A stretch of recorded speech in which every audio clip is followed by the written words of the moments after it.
Hello friends, arm's length principle. Now the game begins. The principle on which entire transfer pricing depends is called arm's length principle, and that is where we do transfer pricing analysis, right? And that is what we call arm's length principle. Now before starting or before going to that particular topic, let me just introduce you towards a thing which is called OECD Model Tax Convention. OECD forum, I presume you must be knowing that that's just like UN, there's a forum of countries which we call OECD.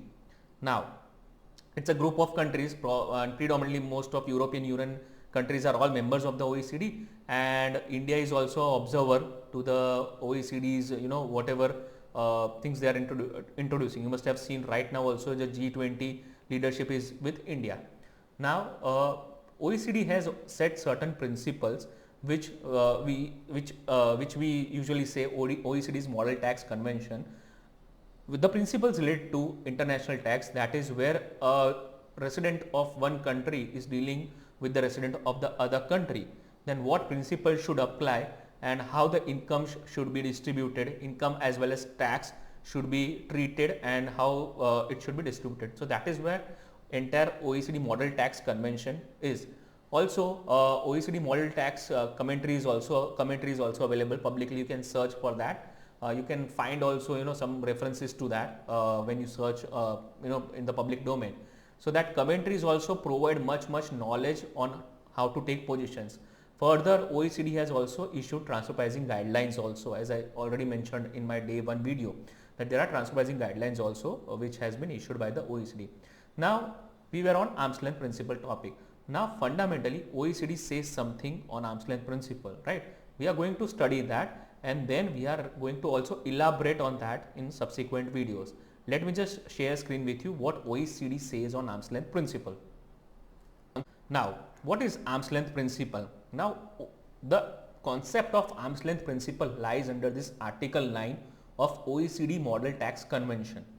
That is where conditions are made or imposed between the two enterprises in their commercial or financial relations, which differ from those which would be made between independent enterprises. Then any profits which would but for those conditions have accrued to one of the enterprises, but by reason of those conditions have not so accrued, may be included in the profits of that enterprise and tax accordingly.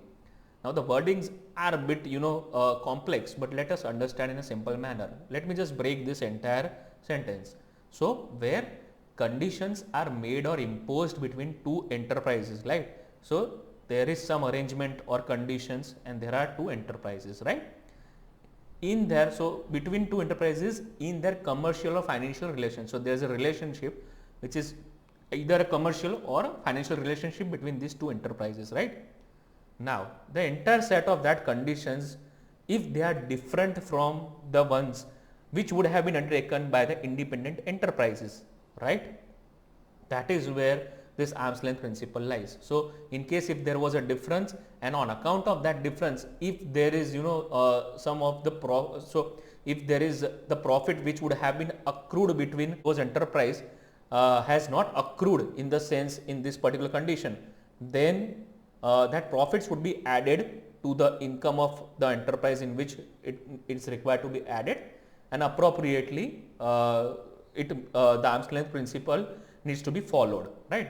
Now whatever the profits I said here, they are adjustments, like okay. So that is where the transfer pricing base or entire transfer pricing practice lies, right? The principle of arm's length, it is easy to understand. It is just a theoretical part which OECD has told us, and we all know that arm's length principle means that if there is a set of transaction which has happened under the controlled scenario. We understood the term control and uncontrolled on the previous day, but if the transaction has happened under the controlled scenario, then in case if the same transaction would have happened under the uncontrolled scenario, then what would have been the particular value of that transaction under uncontrolled scenario, and what would have been value of that what is the value of that transaction in the current control scenario, right?